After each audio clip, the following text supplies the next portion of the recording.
आज हम डिस्कस करेंगे अबाउट लैक ऑपरॉन। सबसे पहले कुछ टर्म्स हैं ऑपरॉन में, जैसे स्ट्रक्चर जीन क्या होते हैं, वो प्रोटीन को इनकोड्स कर रहे होते हैं। इसी तरह से रेगुलेटरी जीन्स होते हैं, ये इनकोड कर रहे होते हैं कुछ ऐसे प्रोडक्ट्स को जो अदर सीक्वेंसेस के साथ, मतलब बहुत सारे सीक्वेंस होते हैं, जैसे प्रोमोटर होता है, ऑपरेटर होता है। तो ये इन्हीं सीक्वेंसेस के साथ अगर इंटरेक्ट करते हैं तो ये क्या करेंगे, ट्रांसक्रिप्शन एंड ट्रांसलेशन को अफेक्ट करते हैं इन सीक्वेंसेस की। मीन्स ट्रांसक्रिप्शन ऑफ कर सकते हैं, ऑन कर सकते हैं, एंड इसी तरह से ट्रांसलेशन को भी। एंड देन नेक्स्ट टर्म है कि रेगुलेटरी एलिमेंट्स क्या होते हैं। ये कुछ डीएनए सीक्वेंसेस होते हैं जो ट्रांसक्राइब तो नहीं होते हैं, मीन्स ट्रांसक्रिप्शन तो नहीं होती है इनकी, बट अदर न्यूक्लियोटाइड सीक्वेंसेस को रेगुलेट करते हैं। फिर कॉन्स्टिट्यूटिव एक्सप्रेशन, कई बार क्या होता है, कुछ जीन्स जो होते हैं या कुछ प्रोटीन्स जो होते हैं वो नॉर्मल कंडीशंस में कंटिन्यूसली एक्सप्रेस करते रहते हैं। मीन्स उनमें कोई स्विच ऑन या स्विच ऑफ नहीं होता है, बस कंटिन्यूसली वो एक्सप्रेस करते रहते हैं। फिर होता है पॉजिटिव कंट्रोल। पॉजिटिव कंट्रोल का मतलब होता है जब जीन एक्सप्रेशन स्टिमुलेट हो रहा हो, इन्हांस हो रहा हो। नेगेटिव कंट्रोल का मीन्स होता है कि जब जीन एक्सप्रेशन जो हो रहा हो वो इनहिबिट हो। फिर जो जीन का रेगुलेशन होता है, किसी भी जीन के एक्सप्रेशन को रेगुलेट किया जाता है, वो कई लेवल्स पे किया जाता है, जैसे कि डीएनए के लेवल पे, इस तरह से ट्रांसक्रिप्शन लेवल पे, फिर आरएनए मॉडिफिकेशन एंड स्टेबिलिटी के लेवल पे, ट्रांसलेशन लेवल पे, या आफ्टर ट्रांसलेशन जो मॉडिफिकेशन होती हैं उस लेवल पे, इनमें से किसी भी लेवल पे जीन रेगुलेशन को कंट्रोल कर सकते हैं। अब ऑपेरॉन क्या होते हैं। ऑपेरॉन जो होते हैं वो प्रमोटर के साथ में कुछ एडिशनल सीक्वेंसेस होते हैं जो कंट्रोल करते हैं ट्रांसक्रिप्शन को प्लस स्ट्रक्चर जीन के एक्सप्रेशन को। इसी तरह रेगुलेटर जीन क्या होते हैं, पहले भी बताया है कि ये डीएनए सीक्वेंस होते हैं जो इनकोड कर रहे होते हैं कुछ ऐसे प्रोडक्ट को जो कि ऑपेरॉन का पार्ट तो नहीं होते हैं, बट ये ट्रांसक्रिप्शन को ऑन या ऑफ कर सकते हैं।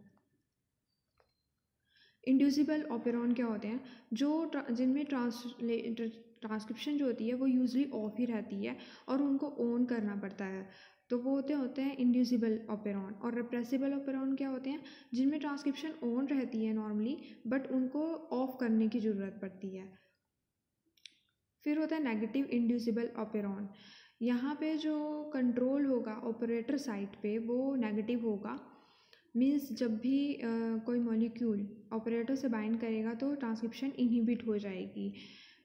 इंड्यूसर क्या होता है, कुछ ऐसा स्मॉल मॉलिक्यूल होता है कि वो क्या करता है, जब भी किसी रेगुलेटर से बाइंड करेगा ये, तो फिर ट्रांसक्रिप्शन को टर्न ऑन कर देता है। इसी तरह एक टर्म है नेगेटिव रिप्रेसिबल ऑपेरॉन। इनमें जो कंट्रोल होगा वही सेम कि ऑपरेटर साइड पे नेगेटिव होगा, बट ये जो इस तरह की ट्रांसक्रिप्शन होती हैं वो यूजली ऑन रहती हैं, उनको टर्न ऑफ करना पड़ता है। को रिप्रेसर क्या होता है, एक रिप्रेसर की तरह ही स्मॉल मॉलिक्यूल होता है जो क्या करता है, रिप्रेसर से बाइंड कर जाता है, और उसके बाद क्या करता है कि जब वो बाइंड कर जाता है रिप्रेसर से तो कुछ ऐसे चेंजेस करता है कि जिससे जो ये रिप्रेसर था, जो रिप्रेसर होते हैं वो बाइंड कर जाएं ऑपरेटर पे और ट्रांसक्रिप्शन को टर्न ऑफ कर दें। अब कई तरह के ऑपेरॉन होते हैं टाइप्स। सबसे पहला टाइप जो होता है वो lac operon of E coli होता है। ये एक नेगेटिव इंड्यूसिबल ऑपेरॉन है कि जो यूजली क्या रहता है, जिसको हमें यूजली ये ऑन रहेगा, जिसको हमें टर्न ऑफ करना है। यूजली ये ऑफ होता है, इसको टर्न ऑन करना होता है। इसमें जो इंड्यूसर होता है वो तो एलोलैक्टोज होता है। लैक आई का मीन्स होता है कि रिप्रेसर इनकोडिंग जीन जो रिप्रेसर होता है। P means operon promoter and O operon operator. अब इसमें जो स्ट्रक्चरल जीन होते हैं वो 3 जीन होते हैं, जेड वाई ए। तो जो लैक जेड होता है वो इनकोड कर रहा होता है बीटा ग्लैक्टोसाइडेसिस को, वाई को इनकोडिंग कर रहा होता है परमेजेस को, एंड ए इनकोड कर रहा होता है ट्रांसएसिटाइलेज को। जो डिप्रेशन होता है लैक ऑपेरॉन का वो कम्प्लीटली कभी भी शट डाउन नहीं करता है ट्रांसक्रिप्शन को। ये फिगर है, इसमें क्या है, यहाँ पे रेगुलेटर है और वो किसको प्रोड्यूस करेगा, रिप्रेसर को। अगर लैक्टोज की एब्सेंस है, मीन्स लैक्टोज प्रेजेंट नहीं है, तो ये रिप्रेसर क्या करेगा, ये जाके बाइंड करेगा यहाँ पे। ये साइट है ऑपरेटर साइट, और ये 3 स्ट्रक्चरल जीन हैं लैक जेड वाई ए।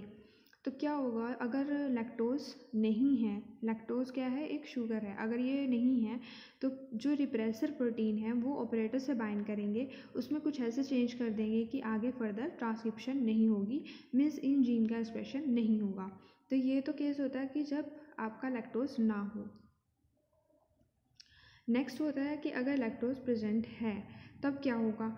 अब रेगुलेटर का काम तो यही है कि वो रिप्रेसर देगा, पर यहाँ पे इस केस में क्या होगा कि जैसे ही लैक्टोज होगा वो इस रिप्रेसर से बाइंड कर गया, और बाइंड करने पे उसने कुछ स्ट्रक्चरल चेंजेस किए। तो उससे क्या हुआ कि ये जो साइट थी ऑपरेटर साइट, उस पर ये बाइंड नहीं कर पाया, और जब बाइंड नहीं कर पाया तो जो ट्रांसक्रिप्शन थी और ट्रांसलेशन थी इन तीनों की, वो इन तीनों जीन की वो ऑन हो गई, क्योंकि जब लैक्टोज प्रेजेंट था तो वो क्या किया, इस रिप्रेसर से बाइंड कर गया, और जब ये बाइंड किया तो ये रिप्रेसर है, और यहाँ पे रिप्रेसर से एलोलैक्टोज ने बाइंडिंग की, और जब ये बाइंड किया तो उसमें कुछ स्ट्रक्चर चेंज आएगा। उस स्ट्रक्चर चेंज की वजह से ये यहाँ पे बाइंड नहीं कर पाया ऑपरेटर साइड पे, और जब ये यहाँ पे बाइंड ही नहीं कर पाया तो फर्दर अब क्या हुआ, ये बाइंड ही नहीं किया, तो उस वजह से क्या हो गया, ट्रांसक्रिप्शन हो गई एंड ट्रांसलेशन हो गई इन जीन्स की। फिर होता है positive control and catabolite repression. Catabolite repression क्या होता है कि अगर मान लो दोनों हैं, मीडियम में दोनों हैं, ग्लूकोज भी है लैक्टोज भी है, तो फिर क्या होगा कि जो अगर ग्लूकोज को यूज़ करते हैं, अगर ग्लूकोज अवेलेबल हो तो वो दूसरे जो शुगर्स होती हैं उनको रिप्रेस कर देती हैं। अब पॉजिटिव कंट्रोल का मीन्स क्या होता है कि एक होता है कैटाबोलाइट एक्टिवेटर प्रोटीन जिसको कैप बोलते हैं, और एक होता है CMP। तो जब CMP है वो बाइंड करता है कैप से, तो कम्प्लेक्स बन जाता है कैप CMP कम्प्लेक्स। अब ये क्या करता है, ये बाइंड करता है प्रमोटर की से पहले एक साइट होती है उस पर जा कर के, और CMP का मीन्स होता है adenosine 3' to 5' cyclic monophosphate. Concentration इसकी बिल्कुल इन्वर्स होती है ग्लूकोज के। अगर ग्लूकोज का लेवल लो है तो इसकी कंसनट्रेशन हाई होगी, अगर उसका ग्लूकोज का लेवल हाई है तो इसकी कंसनट्रेशन लो होगी। तो एकदम इन्वर्सली प्रोपोर्शन है दोनों का जो लेवल है, कंसनट्रेशन लेवल। यहाँ पे फिगर है कि जब ग्लूकोज लो होगा तो क्या होगा, ये यहाँ पे ग्लूकोज लो है इस टाइम पे, तो ये क्या करेगा, CAMP जो होगा उसका लेवल हाई होगा, वो कैप से बाइंड कर जाएगा, ये कम्प्लेक्स होगा तो वो बाइंड कर जाएगा DNA से, ट्रांसक्रिप्शन भी होगी, ट्रांसलेशन भी होगी। अब अगर ग्लूकोज का लेवल हाई है तो जो CMP का लेवल होगा वो लो होगा, तो CMP लेस चांसेस हैं कि वो बाइंड करे कैप से। जो बाइंड ही नहीं कर रहा है, कैप से कम्प्लेक्स ही नहीं बन रहा है, तो वो DNA से भी बाइंड नहीं करेगा जो एफिशिएंटली RNA पॉलीमरेज, तो जिसकी वजह से जो ट्रांसक्रिप्शन अगर हुई भी तो बहुत ही लो लेवल की ट्रांसक्रिप्शन होगी। तो ये था अबाउट द लैक ऑफ